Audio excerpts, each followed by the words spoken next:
자, 여러분, 오늘의 수업 거의 다 끝났습니다. 조금만 더 집중해서 오늘 도덕 수업도 즐겁게 마무리해보아요. 자, 직전에 있던 뉴스 영상 잘 보셨죠?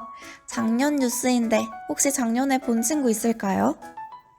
2019년에 작년 연말인데 지하철 거울에서 진행된 캠페인이라고 해요. 거울을 바라보면서 나의 삶, 나의 한 해를 되돌아보자는 의미에서 시작된 캠페인이라고 합니다. 여러분은 여러분의 생활에 대해서 얼마나 자주 돌아보시나요? 오늘 가장 행복했던 일이 무엇이었는지, 가족들에게 혹시 내가 나쁜 말이나 나쁜 행동을 하진 않았는지, 나의 오늘 하루는 무엇을 위한 하루였는지 등등 이런 여러 가지 질문들을 통해서 우리는 우리의 하루를 되돌아볼 수 있을 거예요. 하지만 우리 아직까지 이런 게 익숙하지 않죠. 그치만 우리가 조금씩 도덕적인 성찰을 연습하다 보면 점점 익숙해지고, 그러다 보면 우리는 분명히 올바른 삶을 사는 도덕적인 멋진 사람으로 성장해 있을 겁니다. 그래서 우리는 오늘 마지막 활동으로 도덕적인 성찰을 할 수 있는 여러 가지 방법들에 대해서 알아보고, 그 중에 하나를 골라서 일주일 동안 실천해 보도록 할 거예요. 자, 그럼 먼저 어떤 방법들이 있는지 알아야겠죠?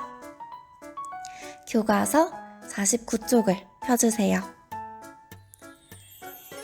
자, 교과서 49쪽부터 50쪽까지 쭉 살펴보면 여러 가지 도덕적 성찰 방법들이 나와 있습니다. 선생님이 지금부터 교과서에 있는 이 5가지 방법들에 대해서 간단하게 설명드릴 건데, 여러분은 선생님의 설명을 들으면서 이 5가지 방법들 중에서 어떤 방법이 가장 마음에 드는지, 어떤 방법이 가장 하고 싶은지 한 가지를 골라주시면 됩니다. 자, 그러면 첫 번째 방법부터 설명하도록 할게요. 첫 번째 방법은 성찰 일기 쓰기입니다. 성찰 일기를 쓰는 방법은 나의 하루를 되돌아보고 인상 깊었거나 기억에 남는 일을 떠올려서 적는 거래요. 하지만 이때 중요한 점이 있습니다. 우리가 꼭 알아야 되는 점. 솔직하게 적어야 해요. 거짓된 내용을 적으면 그건 우리의 생활을 되돌아보는 것이라고 말할 수가 없겠죠. 두 번째는 더 나은 행동과 더 나은 말을 하기 위해서 나의 모습을 되돌아보는 것이 중요합니다. 만약 성찰일기를 쓰라고 했는데 나는 아침에 미역국을 먹었다, 나는 점심에 비빔밥을 먹었다 이렇게 적는다면 이건 더 나은 행동과 말을 하기 위한 게 아니죠. 그러니까 이건 성찰일기라고 할 수가 없을 거예요.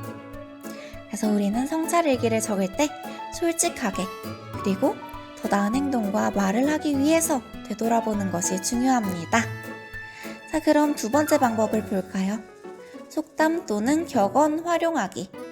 이 방법은 바람직한 삶과 관련된 속담이나 격언을 찾아서 그것에 비추어서 나의 생활을 되돌아보는 거래요. 이때도 마찬가지로 우리가 꼭 기억해야 할 중요한 점이 있습니다. 단순히 속담이나 격언을 찾아보고 끝내면 안 되겠죠? 우리는 속담이나 격언에 비추어서 우리의 생활을 되돌아보는 것이 가장 중요합니다. 그 다음 세 번째는 성찰 모음집 만들기예요. 이 방법은 도덕적 상황과 관련된 나의 경험을 쓰고 그 상황에서 어떻게 행동했는지, 그리고 어떻게 행동해야 할지 살펴보는 겁니다.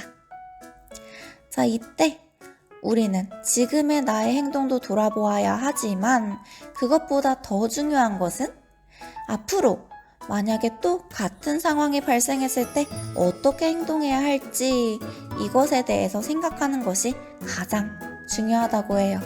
왜냐하면 우리가 성찰하는 이유는 과거에 얽매이지 않고 더 나은 미래의 모습을 만들기 위해서니까요. 그 다음은 좌우명 실천하기. 자, 좌우명 실천하는 방법. 자, 늘 가까이에 두고 생활의 길잡이로 삼는 문구. 이게 좌우명이죠? 결국 좌우명을 정한 다음에 생활 속에서 실천하는 거네요. 이때 주의할 점은 내가 중요하게 생각하는 행동, 그리고 내가 나의 삶을 바라보는 태도, 이게 무엇인지 생각을 해봐야 합니다. 만약 우리가 정말 관심 없는 걸, 만약에 좌우명으로 매일 아침 줄넘기를 하자, 이걸 좌우명으로 삼았어요. 근데 나는 줄넘기에 별 관심이 없어요. 그러면 이건 굳이 성찰의 이유가 없겠죠. 우리는 내가 중요하게 생각하는 행동과 내가 나의 삶을 바라보는 태도가 무엇인지 이것에 집중을 해서 좌우명을 정해야 합니다. 자, 마지막 방법은 문학작품 활용하기예요. 문학작품 시나 소설 여러 가지가 있을 텐데 이런 문학작품 속의 도덕적인 상황과 관련해서 이것과 비슷한 나의 경험을 떠올려보고 이것과 관련된 생각을 적고 나의 삶을 성찰해보는 거예요. 이때도 주의해야 될 점은 나의 생각을 자유롭게 무조건 이거 해야 돼 라고 생각해서 적는 것이 아니라 솔직하게 나의 생각을 자유롭게 적고요. 그리고 다른 친구들과 의견을 나누어서 올바른 삶이 무엇일까에 대해 좀 더 깊게 고민해봐도 좋습니다. 자, 그러면 우리 5가지 성찰 방법들에 대해서 모두 살펴보았는데요. 마음에 드는 한 가지 방법 고르셨나요? 자, 교과서 51쪽을 펴보면 우리가 지금 해야 할 학습 활동이 나와 있습니다. 자, 내가 실천하고 싶은 성찰 방법을 선택해서 일주일 동안 실천해 보래요. 그래서 우리는 먼저 내가 관심 있는 성찰 방법을 한 가지 선택을 해야겠죠. 방금 살펴본 5가지 중에 한 가지를 골라도 좋고 아니면 인터넷을 검색해서 마음에 드는 다른 방법을 찾아보아도 좋습니다.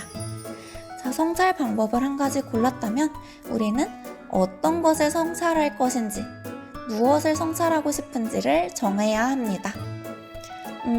성찰하고 싶은 것, 예를 들어서 가족들에게 나쁜 말이나 나쁜 행동을 하진 않았는지 성찰해 보아도 좋고 아니면 오늘 내가 더 나은 행동을 할 수 있진 않았는지 이렇게 반성해 보는 것도 좋겠죠.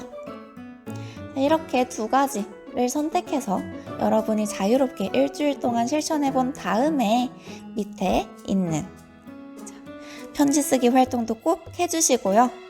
자, 방금 화면에 나온 것처럼 교과서에 있는 서약서는 굳이 만들지 않아도 괜찮습니다. 만들고 싶다면 만들어도 되고요. 만들지 않고 싶다면 만들지 않아도 괜찮아요.